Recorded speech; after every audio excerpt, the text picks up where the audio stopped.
بسم اللہ الرحمن الرحیم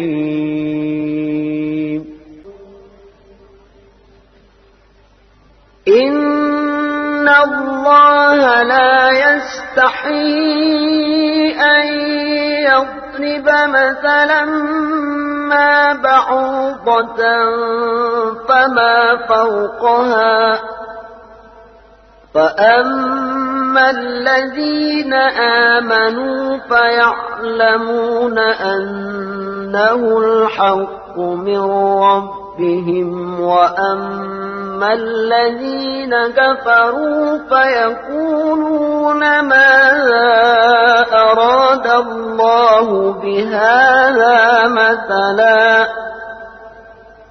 يضل به كثيرا ويهدي به كثيرا وما يضل به إلا الفاسقين۔ سبحان اللہ۔ بسم اللہ الرحمن الرحیم۔ السلام علیکم۔ ابھی آپ نے سورہ بقرہ آیت نمبر 26 کی تلاوت سماعت فرمائی۔ پہلے ترجمہ اور پھر شان نزول۔ ترجمہ ہے، اللہ اس بات پر عار نہیں کرتا کہ مچھر یا اس سے بڑھ کر کسی چیز مثلا مکھی، مکڑی وغیرہ کی مثال بیان فرمائے۔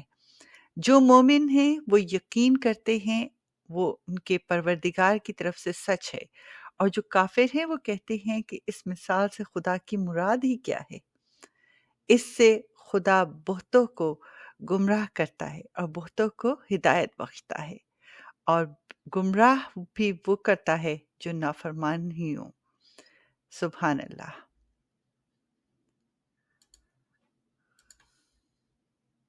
آیات میں یہود اور منافقین کی تردید کی گئی ہے۔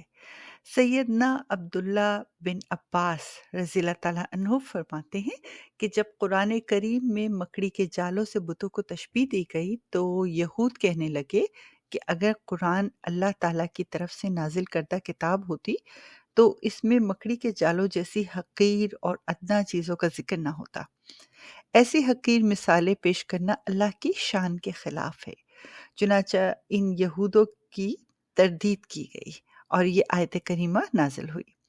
بعض علماء نے فرمایا کہ جب قرآن پاک میں منافقین کی روش کو آگ، اندھیریوں اور گرج چمک سے تشبیہ دیا گیا تو منافقین زبان طعن و راز کرنے لگے۔ اتنی عظیم شان والے رب کو ان مثالوں کی بھلا کیا ضرورت پیش آ گئی؟ یہ ہرگز اللہ کی طرف سے نازل کردہ کتاب نہیں ہو سکتی۔ بعض علماء کا فرمانا ہے کہ یہ طعنہ مشرکین نے دیا تھا، لہٰذا اس موقع پر یہ آیت کریمہ نازل فرمائی گئی۔ شان نزول سے متعلق یہ تمام رائے یوں اکٹھی ہو سکتی ہیں کہ جب یہود و منافقین و مشرکین تینوں ہی کتاب اللہ سے متعلق ایسے بیہودہ شبہات و اعتراضات کر چکی تو ان کی تردید میں یہ آیت نازل فرمائی گئی۔ سبحان اللہ۔ اپنا بہت سارا خیال رکھیے گا، دعاؤں میں یاد رکھیے گا۔